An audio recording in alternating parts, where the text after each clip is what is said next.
This story honestly seems totally made up until you review the police report, because the police officially kind of confirm much of what the family claims to be true about their haunting experience. And if that doesn't convince you, there's actually a movie adaptation called Veronica on Netflix, and they claim this is true too. So let's see what you think. In 1992, a police station in Madrid, Spain received a frantic phone call from Maximo Gutierrez claiming that he and his wife were being attacked by tall, shadowy figures. The responding officer didn't believe his initial claims, but decided to check it out in case it was an actual home invasion. There were no signs of forced entry, no signs of theft. In fact, the police noted that at first, the house was eerily quiet. They called the Gutierrezes back inside to talk to them now that, the house was safe, air quoting.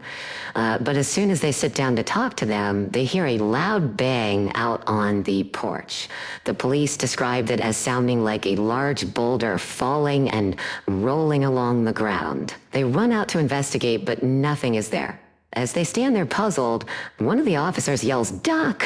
just as an armoire door swings open violently, narrowly missing an officer's head. At this point, they think this could be some sort of prank, and they check the armoire. They're looking all over the place. There doesn't seem to be any strings or any way that this could be a prank. There's no one around. At this point, a couple of the officers decide that this is just too much for them, and they want to wait outside.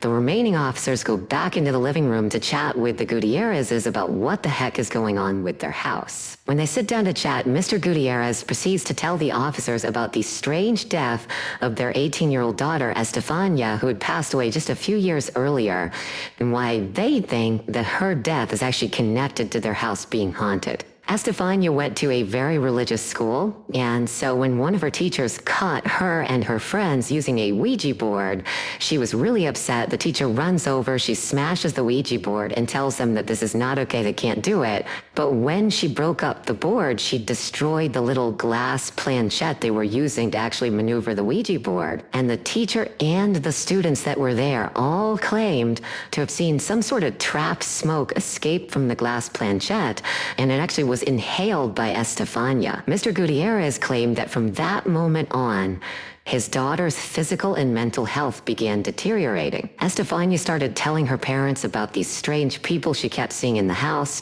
especially at night when she was laying in bed. There'd be these shadow figures that would come out of the closet, come in the door, and they'd crawl all around her room. They'd even grab her sometimes at night. Her parents brought her in for testing, and no doctor could explain what was wrong with her.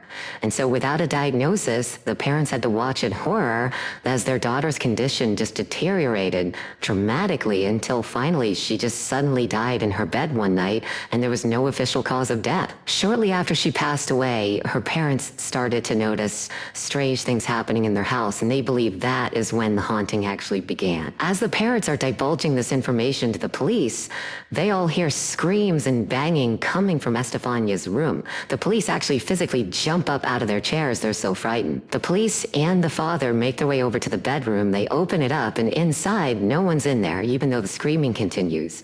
The crucifix that normally was mounted to the wall was in the middle of the floor. Where it was mounted on the wall were now these deep scratches dug into the wall that were not there literally by 30 minutes earlier. The police continued to look everywhere to figure out where the heck the screaming is coming from, but they couldn't figure it out. As they're examining the room, they start hearing pounding in all of the walls. One of the police officers noticed that a picture of Estefania in that room had fallen on the ground, and he picked it up, and the frame itself was undamaged, but the picture inside the frame, which was of Estefania, had caught on fire and had burned through. Outside the bedroom, one of the police officers noted that a strange crimson-colored goo was present in some of the Gutierrez's furniture, an unfamiliar substance that neither the parents or any of the officers had seen since being in the house. Not knowing what to make of the situation, the police leave and suggest the Gutierrezes move out as quickly as possible, and ultimately they do, and they report as soon as they left that house, all of the paranormal activity ceased. The official police report is filled with extraordinary events that the officers present, which included the chief inspector of the police force, swore to have witnessed, leaving this case to be one of the most recent and eeriest unexplained cases in police history. And recently, this case was actually adapted into a movie called Veronica on Netflix, and people are saying it is the most terrifying movie they have ever seen. If you enjoyed this video, be sure to like and subscribe, and let me know what you want to hear next.